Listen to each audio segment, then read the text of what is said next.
Hay eventos de alto impacto, elecciones, crisis económicas, escándalos, crímenes que trastornan por completo el escenario político, económico o social de un país y que ocurren muchas veces en las narices de políticos que no se dan cuenta que esto está ocurriendo. A esto, Nassim Nicolás Taleb le llama el cisne negro.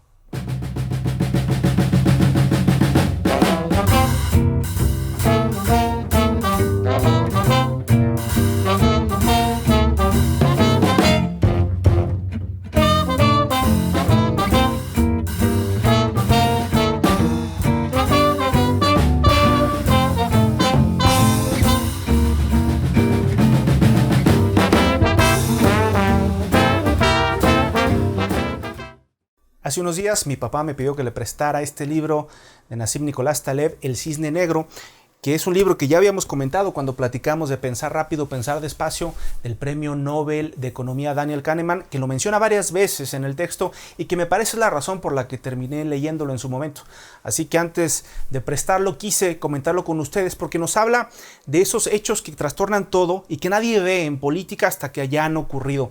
El libro habla de economía, habla de sociedad, habla de empresas, habla de un montón de situaciones donde ocurren estos cisnes negros y que tienen un impacto brutal, que marcan una antes y un después en la historia de los países. Y si pensamos en el caso mexicano, está por supuesto la crisis del 94, está la alternancia en el poder en el año 2000 y por supuesto la aplastante victoria de Morena en el 2018. Así que me parece particularmente importante hablar de este libro en este momento histórico que vivimos, porque al final del día es lo que les va a permitir a ustedes no ser aplastados por un cisne negro. Les voy a dar 3 recomendaciones para que esto no les ocurra y por supuesto para que les permita hacer mejores prácticas en lo que tiene que ver la comunicación política desde el gobierno, desde las candidaturas y desde los partidos. El primer obstáculo que tenemos que tomar en cuenta es la dificultad de entender el pasado, que es una de las características fundamentales del cisne negro. Todo es fácilmente explicable una vez que ya pasó, pero en realidad no es tan explicable, simplemente hemos creado una narrativa. La mente humana, la psicología humana está programada para generar historias que nos permitan descomplejizar las cosas, simplificarlas de tal manera que tengamos narrativas muy sencillas. Imagínense, por ejemplo, seguramente a muchos de ustedes les ha ocurrido, estas mesas que se organizan en los partidos después de una derrota catastrófica electoral y las historias siempre son las mismas. La razón por la que perdimos es porque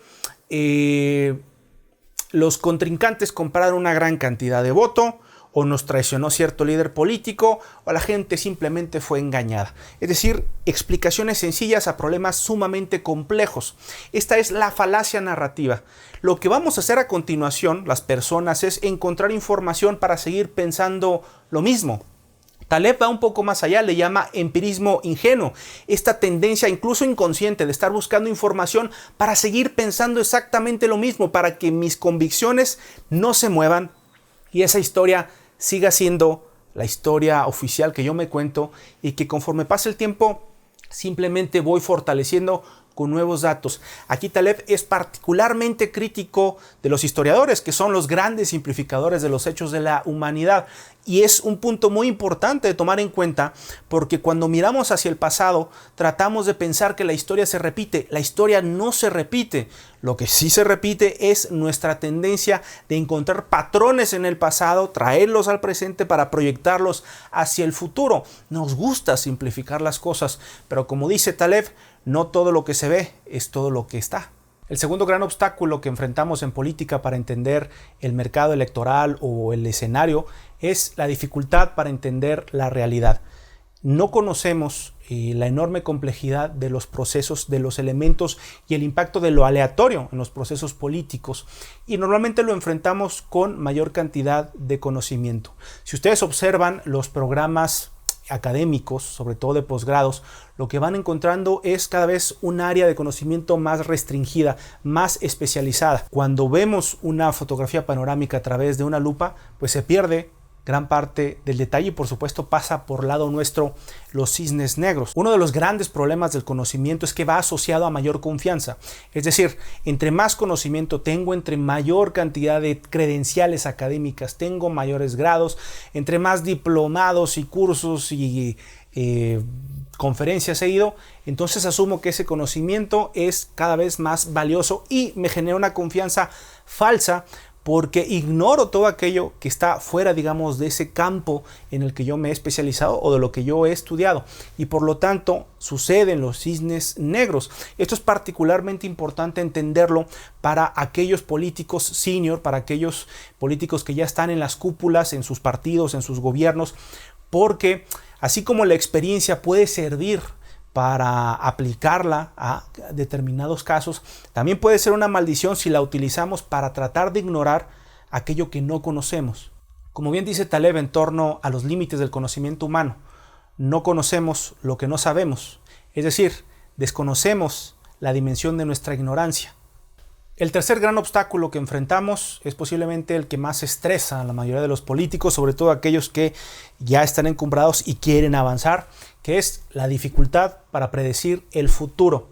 Lo que vemos no es todo lo que existe, le damos demasiado peso a lo factual, a la información, a los datos. La historia misma nos oculta los cisnes negros y aquellos que fueron tan profundos, tan masivos, que fueron imposibles de ignorar, ahora se predicen para ocurrir en el futuro inmediato. A esta falsa idea de las probabilidades es lo que Taleb llama la distorsión de las pruebas silenciosas. Sobreestimamos los eventos que ya ocurrieron, ignoramos aquellos que pueden ocurrir y pensamos que los cisnes negros que ya ocurrieron son ejemplo de los que vendrán cuando van a ser totalmente distintos. Si tú tuviste una gran victoria electoral, no puedes esperar que sea exactamente igual en la siguiente elección bajo el mismo modelo de campaña o que la marca o el líder que está haciendo que esta marca salga adelante se sostenga en el tiempo. Para evitar que un cisne negro acabe con tu proyecto electoral, te voy a dejar 3 consejos que puedes aplicar desde ya. Número 1, conviértete en enemigo de tus convicciones. Cuando estés más seguro de conocer el mercado electoral, el escenario político, lo que está sucediendo y lo que va a suceder, puedes estar absolutamente equivocado. La única manera de enfrentar la realidad es contradiciendo tus opiniones, es decir, buscando información, datos, hechos, opiniones que vayan en sentido contrario de lo que tú piensas, y van a ocurrir 2 cosas: o fortaleces tu posición, tu pronóstico, lo que piensas, o segundo, lo cambias por algo más preciso. Número 2, no ignores el peor escenario. Hay que ser optimistas cuando se arranca cualquier proyecto, pero hay una subcultura que trata de poner sobre la mesa la idea de que si tú no piensas en lo negativo, esto no ocurre. Bueno, eso es una estupidez. En la medida en que tú puedas observar cuáles son esos escenarios catastróficos que en determinado momento pudieran ocurrir, entonces tú tienes en la mano una serie de pasos que puedes seguir para enfrentar esa situación. Que posiblemente aún lo peor que te pueda pasar sea distinto, ya tienes herramientas para enfrentar esa situación. El peor escenario tiene que ser tu aliado en el proyecto que estás enfrentando. Número 3, nunca dejes de estudiar. Tenemos una cultura con la idea de que cuando has llegado a cierto nivel académico, ese es tu tope. Y la realidad es que el escenario político, el escenario de la comunicación política, el escenario del mercado electoral se transforma de manera sumamente acelerada. Antes pensábamos que el cambio era inevitable, ahora lo que tratamos de calcular es qué tan rápido va a ocurrir el siguiente cambio, porque son cada vez más acelerados. Y es importantísimo, sobre todo para aquellos que quieran actualizarse en términos de la técnica en marketing digital, comunicación política, administración pública, etcétera. El que se queda con un conocimiento y no lo cuestiona, no lo actualiza, no está en un constante cambio, en una constante mejora, no puede ser ni mejor político, ni mejor comunicador, ni mejor administrador público. El estudiar no tiene que ver con lo académico, tiene que ver con una actitud de aprender constantemente sobre mi realidad, no solo en términos de los libros y de la teoría, sino en términos de lo que en la sociedad está ocurriendo. Entender, estudiar y comprender es fundamental para el éxito de cualquier proyecto político. Yo soy Víctor Mancera y nos vemos en la próxima edición de Política Ilustrada, donde seguiremos hablando de libros que nos puedan ayudar a mejorar nuestras prácticas en comunicación política. Si se quieren poner en contacto conmigo, lo pueden hacer a través de mi correo electrónico en consulta@victormancera.com. Hasta la próxima.